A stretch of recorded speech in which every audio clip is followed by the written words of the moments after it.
5 ways Fred Trump made his children rich. 1. $1 million a year. 1968. Donald Trump claims he only received a $1 million loan from his father, but Fred had already made him a millionaire when he was just 8.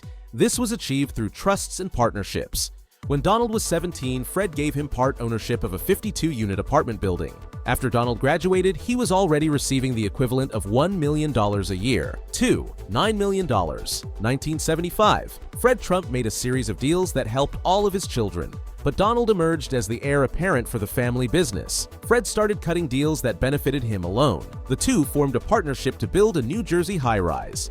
Donald received most of the financial benefits. By 1975, when he was 29, he received today's equivalent of nearly $9 million. 3. $260,000 a year. Early 1980s. By the 1980s, Donald Trump was one of the richest men in America, but he was still on his dad's payroll and heavily dependent on his empire. After entering his 30s, Donald still received a $260,000 annual salary. That was on top of the millions reaped from his father's trusts and deals. 4. $15.5 million. 1987.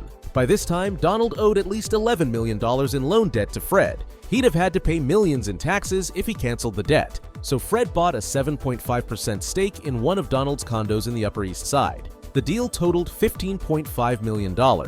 4 years later, Fred sold this stake to Donald for only $10,000. 5. $3.35 million. 1990. Fred came to his son's rescue again in 1990. Donald overspent on renovations for his Trump's Castle Casino in Atlantic City. He was unable to fund an $18.4 million bond payment. Fred dispatched one of his bookkeepers to purchase $3.35 million worth of casino chips. The man then left without placing a bet.